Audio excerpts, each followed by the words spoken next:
लालच का फल। किसी गांव में एक गरिया रहता था। वह लालची स्वभाव का था। हमेशा यही सोचा करता था कि किस प्रकार वह गांव में सबसे अमीर हो जाए। उसके पास कुछ बकरियां और उनके बच्चे थे जो उसकी जीविका के साधन थे।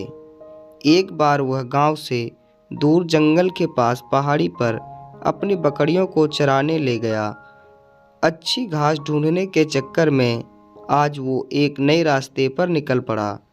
अभी वह कुछ ही दूर आगे बढ़ा था कि तभी अचानक तेज बारिश होने लगी और तूफानी हवाएं चलने लगी। तूफान से बचने के लिए गरिया कोई सुरक्षित स्थान ढूंढने लगा। उसे कुछ ऊंचाई पर एक गुफा दिखाई दी। गरिया बकरियों को वहीं बांध उस जगह का जायजा लेने पहुंचा तो उसकी आंखें फटी की फटी रह गई। वहां बहुत सारी जंगली भेड़ें मौजूद थी। मोटी तगड़ी भेड़ों को देखकर गरिये को लालच आ गया।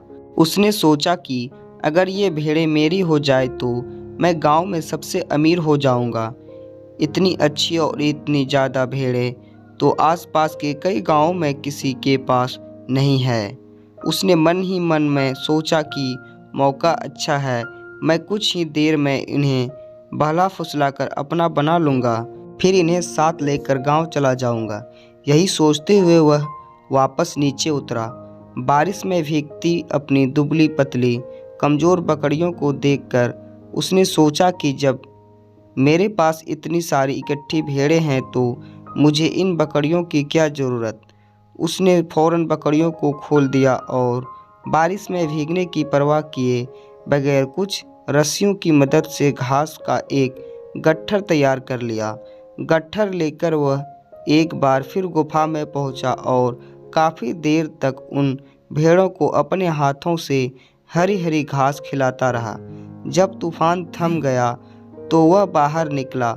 उसने देखा कि उसकी सारी बकरियां उस स्थान से कहीं और जा चुकी थी।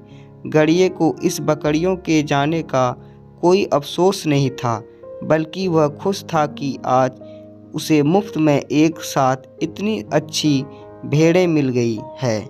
यही सोचते सोचते वह वापस गुफा की ओर मुड़ा, लेकिन ये क्या, बारिश थमते ही भेड़ें वहां से निकलकर दूसरी तरफ जाने लगी।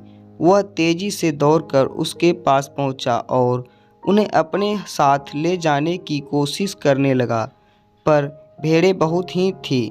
अकेला उन्हें नियंत्रित नहीं कर सकता था। कुछ ही देर में सारी भेड़ें उसकी आंखों से ओझल हो गई। यह सब देख गरिये को गुस्सा आ गया।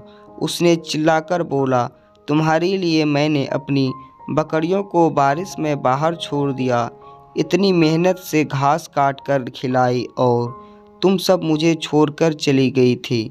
सचमुच कितनी स्वार्थी हो तुम सब। गरिया बदहवास होकर वहीं बैठ गया। गुस्सा शांत होने पर उसे समझ आ गया कि दरअसल स्वार्थी वो भेड़ें नहीं बल्कि वो खुद है, जिसने भेड़ों की लालच में आकर अपनी बकरियां भी खो दी।